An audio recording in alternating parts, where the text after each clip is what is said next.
What's up, fam? Dr. O here. So, yeah, this is definitely one of those posts that I waited on because I didn't want to do it because it would kind of make it real.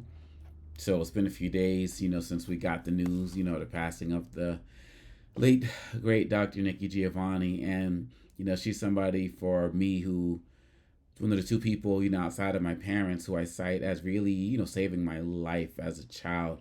My parents were, teaching us about history and all of this stuff, but we were dealing with so much bullying and disrespect and hate in school just for having these African names. You can hear I don't have a stereotypical, African accent and the like. And, it was really frustrating. And when I would read the work or got exposed to the work of Dr. Maya Angelou as well as Dr. Nikki Giovanni, it was just amazing.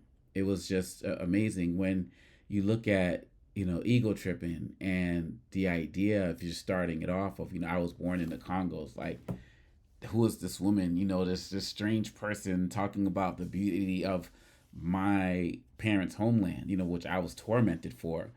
And so that plus Dr. Maya Angelou ain't that bad, like those poems just really were so inspirational at a time where I needed to be inspired in middle school going into high school. And my parents would have these Kwanzaa celebrations. We would be in the hood doing these shows, and my sister Shaoma and I would do the poetry. Some would play drums, some would dance, and we would do the poetry. And she just spoke to me, and she was one of the people that helped me overcome some really challenging times. And it's just an incredible loss. And then I fast forward, leaving that suicidal teen stage of mine to now, early 2000s. I want to put out a book, and everyone's putting out their poetry books and stuff, and I want to read at Barnes and Nobles, but they're like, yo, you can't read at Barnes and Nobles because you don't have a book. You got CDs. Remember CDs, circles.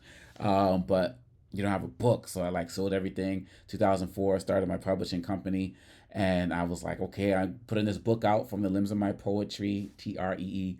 I'm looking for endorsements. So I start writing everybody. And so, I wrote and endorsed, a letter out to Dr. Nikki Giovanni asking if she would endorse.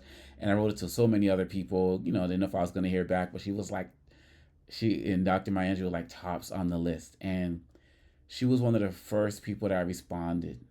Didn't know me like I'm just any other person out there, sent her the works and wrote this that said, one of the greatest joys of the new poetry movement is meeting the new poets. Omékongo Dibinga is outstanding, fresh, exciting, new while being very old. Welcome, my brother, welcome.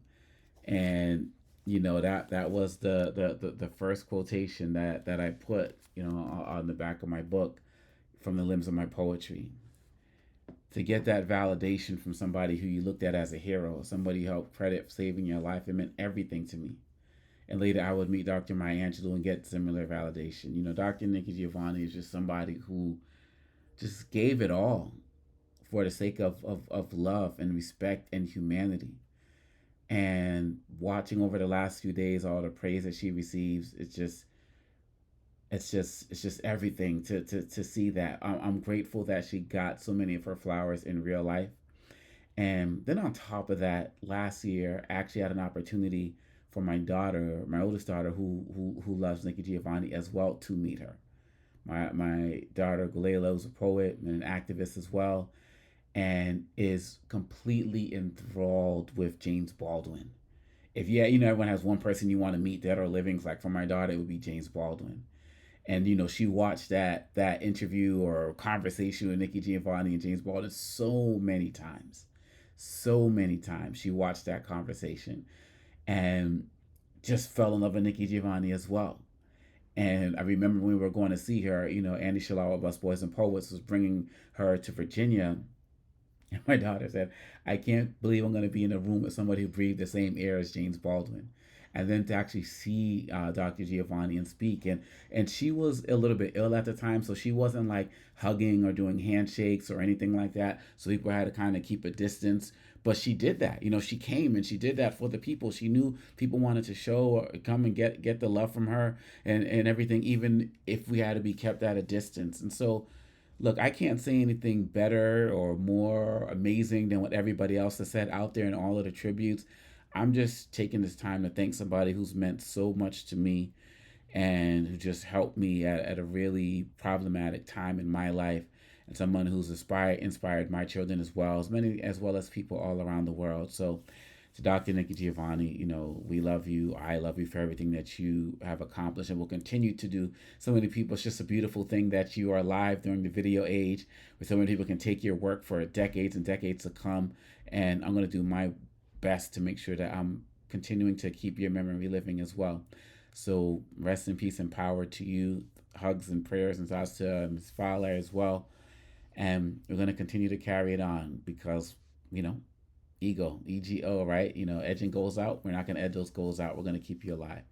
Peace and blessings. Rest in power.